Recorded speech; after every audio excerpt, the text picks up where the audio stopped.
من على عباده الذين اصطفى أما بعد فأعوذ بالله من الشيطان الرجيم بسم الله الرحمن الرحيم ومن لم يؤمن بالله ورسوله إنا أعتدنا جهنم للكافرين سعيرا صدق الله مولانا العظيم وصدق رسوله النبي الكريم ونحن على ذلك لمن الشاهدين والشاكرين والحمد لله رب العالمين اللهم صل على سيدنا مولانا محمد النبي الأمي وعلى آله وسلم تسليما كثيرا كثيرا اللهم رب الحل والحرام ورب البيت الحرام ورب الركن والمقام أبلغ لروح سيدنا مولانا محمد منا السلام.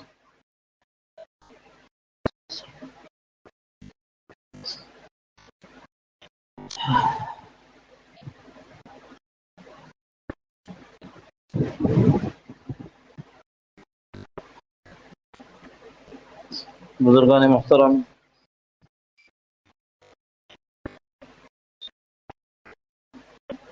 اللہ جل جلالہ و من والہ نے حضور صلی اللہ تعالی علیہ وسلم کو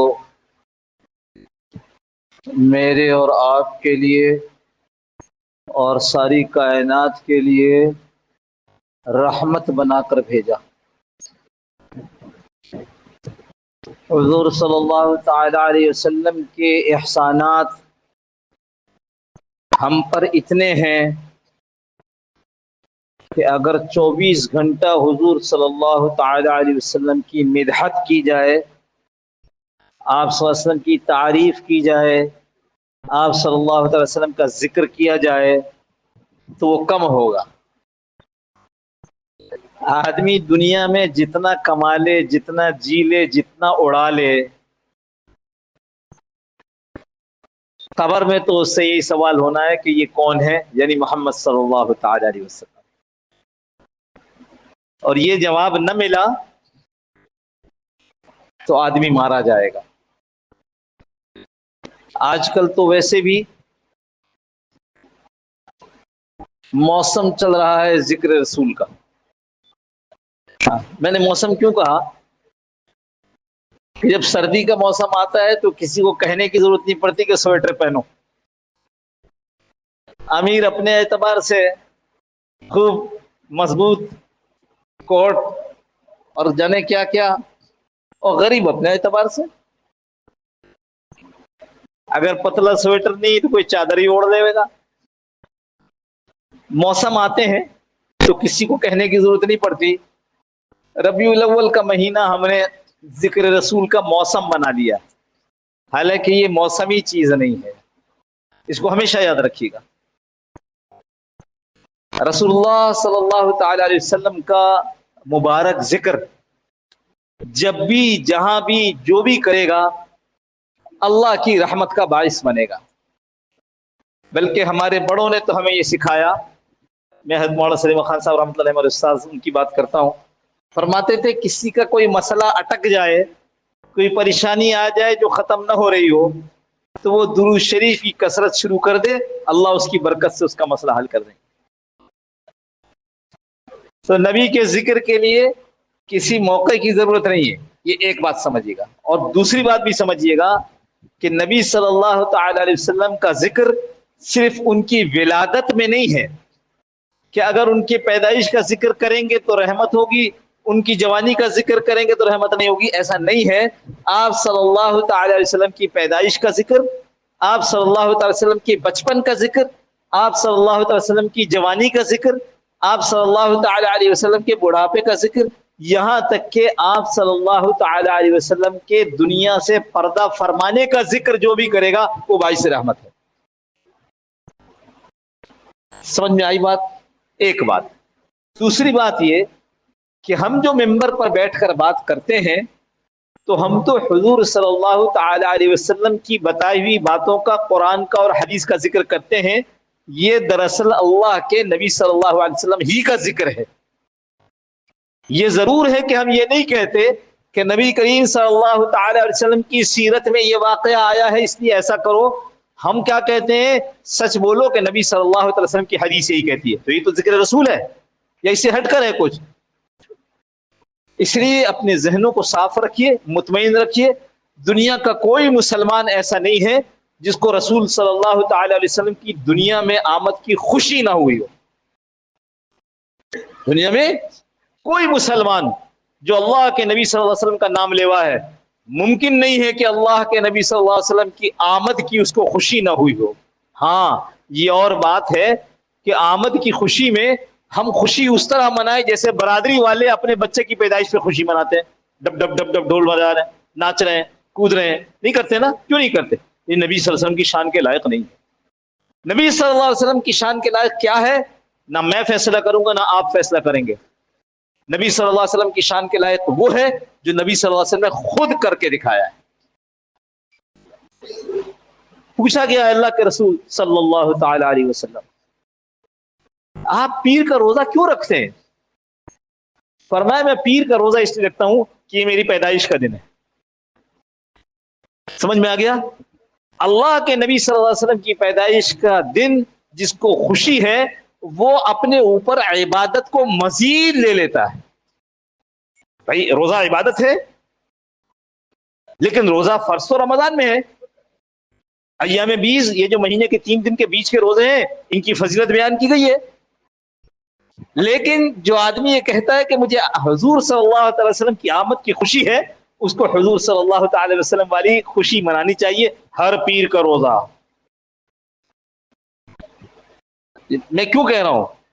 اس لیے نہیں کہہ رہا ہوں جو نہیں رکھتے ان پر ان کو محبت نہیں، ایسا نہیں ہے، ہمت نہیں ہے، لیکن بات اس لیے کہہ رہا ہوں کہ اس کو سمجھ لو کہ حضور صلی اللہ تعالی وسلم کی آمد کی خوشی کسی مسلمان کو نہ ہو، اس کا تصور کم از کم میرے پاس نہیں، کم از کم میں نہیں سمجھتا کہ دنیا میں۔ ہاں، اگر آپ یہ سمجھتے ہو کہ صرف جھنڈا لگانا، اگر آپ یہ سمجھتے ہو کہ صرف روشنیاں کرنا یہی خوشی ہے، تو معاف کرو، آپ کی خوشی کے اسٹینڈرڈ میں سارے صحابہ فیل۔ آپ نے جو معیار بنا دیا خوشی کا، اس میں سارے صحابہ فیل ہو گئے، اس لیے کہ ان میں سے کسی نے بھی نہیں کیے یہ۔ ہمیں برادری کا طریقہ نہیں دیکھنا، ہمیں یہ نہیں دیکھنا کہ آج کل کا کیا طریقہ ہے۔ ہمارے ایمان کا حصہ یہ ہے کہ جو نبی صلی اللہ تعالی علیہ وسلم کے طریقے پہ چل پڑا، کھانے میں، پینے میں، سونے میں، جاگنے میں، غمی میں، خوشی میں چل پڑا، وہ کامیاب ہے۔ جیسے صحابہ ایک ایک چیز میں یہ دیکھا کہ میرے نبی صلی اللہ تعالی وسلم نے کیسے کیا، میں تو ویسے ہی کروں گا۔ میں نے کئی دفعہ آپ کو قصہ سنایا، حضرت زین العابدین، نام ہے علی، اولاد حضرت حسین رضی اللہ تعالیٰ عنہ کے، ہمارے سروں کے تاج، نام ہے علی بن حسین۔ حضرت حسین رضی اللہ عنہ کے والد بھی علی، انہوں نے اپنے بچے کا نام بھی علی رکھا۔ ان کا لقب ہے زین العابدین۔ حضرت زین العابدین رحمت اللہ علیہ نے اپنے بیٹے سے کہا کہ بیٹے، میں جب استنجے کے لیے، میں جب فراغت کے لیے باہر جاتا ہوں، یعنی میدان میں، جو زمانے کا دستور تھا، کھیتوں میں، جنگلوں میں، تو میرا مشاہدہ یہ ہے کہ مکھیاں ہوتی ہیں، وہ غلاظت پر بھی بیٹھتی ہیں اور پھر میرے کپڑوں پر بھی بیٹھتی ہیں۔ مجھے اس سے کراہیت آتی ہے اور یہ ڈر خدشہ ہوتا ہے کہ ان کی ناپاکی نہ لگ گئی ہو میرے کپڑوں میں، تو تم ایسا کرو، میرے لیے ایک جوڑا کپڑا سلوا دو، جو میں جب فراغت کے لیے جاؤں تو وہ پہن کر جاؤں، تاکہ اگر مکھی غلاظت پر بیٹھ کر میرے کپڑے پر بیٹھے تو جب میں واپس آ جاؤں فراغت سے تو وہ کپڑا اتار دوں اور پھر جو عام حالات میں کپڑا پہنتا ہوں پہن لوں۔ بیٹا بھی تو انہی کا تھا، حضرت محمد باقر رحمت اللہ علیہ۔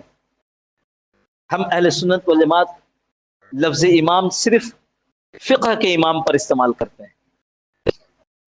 تو حضرت محمد باقر رحمت اللہ علیہ فرمانے لگے، ابا جی جو آپ کہہ رہے ہیں کہ فراغت کے لیے الگ کپڑا ہو، ایسا نبی صلی اللہ تعالی وسلم نے تو نہیں کیا۔ آپ نے تو جن کپڑوں کو استعمال کیا اسی میں فارغ ہوئے، اسی کے پر جا کے نماز پڑھی۔ تو فوراً کہنے لگے، ہاں ہاں یہ ذہول ہو گیا، یہ بھول ہو گئی، بس جس کپڑے میں ہوں وہی کپڑا رہے گا۔ یہ ہے نبی صلی اللہ علیہ وسلم کی محبت۔ اپنی عقل نہ ہماری عقل تو عیار ہے، 100 بھیس بنا لیتی ہے، ہر جگہ پر اپنا الگ بھیس رکھتی ہے۔ ہماری عقل ایک طرف، چلنا کس پر ہے؟ حضور صلی اللہ تعالی وسلم کی سنت پر، اسی کو سیرت مبارکہ کا بیان کہتے ہیں۔ اللہ مجھے آپ کو عمل کی توفیق نصیب فرمائے۔ 2 ہفتے سے جو بات ہماری چل رہی تھی کہ حضور، ہاں 2 ہفتے جو ہماری بات چل رہی تھی اسی موضوع پر کہ حضور صلی اللہ تعالی علیہ وسلم نے جب دنیا میں آ کر سب کے حقوق بتلائے، اولاد کا حق بتلایا کہ والدین کو کہ اس کو پورا کرو، والدین کا حق بتلایا کہ اولاد اس کو پورا کرے، بھائی بہن کا حق بتلایا کہ ان کے بھائی بہن اس کو پورا کرے، گاہک کا حق بتلایا تاکہ دکاندار پورا کرے، حاکم کا حق بتایا تاکہ محکوم پورا کرے، ہر ایک کا حق بتایا ہے۔ تو اللہ کے نبی صلی اللہ علیہ وسلم نے نبی کا حق نہیں بتلایا ہوگا؟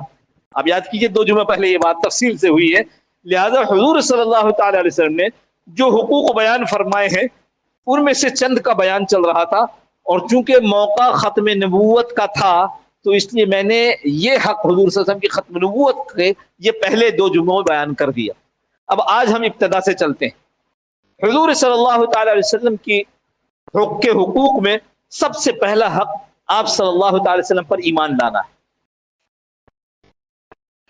آپ پر ایمان لانے کا کیا مطلب ہے؟ کہا ایمانیات کیا ہیں؟ کہا اللہ پر ایمان، رسول پر ایمان، اس طرح سے ایک فرشتوں پر ایمان، کتابوں پر ایمان۔ فرمایا ایمانیات کی تو یہ تفصیل ہے، اگر کہو ایمان جو ایمان مجمل ہے، آمنت باللہ کما ہوا باسمائہ وصفاتہ وقبلت جمیع احکامہ، اگر کہو ایمان تو اس کا ترجمہ یہ بنے گا اللہ کے نبی صلی اللہ تعالی علیہ وسلم کے کہے پر جو غیب کی خبریں دی ہیں ان کو مان لینا، جیسے کہا ہے ویسے اس کا نام ایمان ہے۔ جو اللہ کے بارے میں اللہ تعالیٰ کے بارے میں بتلایا اس کو ویسے مان لینا، اپنی عقل سے نہیں، حضور صلی اللہ تعالی وسلم کے کہے سے۔ جو فرشتوں کے متعلق بات کی ہے اس کو مان لینا، اپنے سمجھ سے نہیں، حضور صلی اللہ علیہ وسلم کے کہے سے۔ یعنی اس کا ترجمہ میں یہ کر رہا ہوں، یعنی اس کا مطلب یہ ہوا کہ پہلے محمد صلی اللہ تعالی علیہ وسلم کی نبوت پر ایمان لاؤ گے تو اس کے بعد آگے باقی ساری چیزوں پر ایمان ہوگا۔ کچھ فرق سمجھ میں آ رہا ہے؟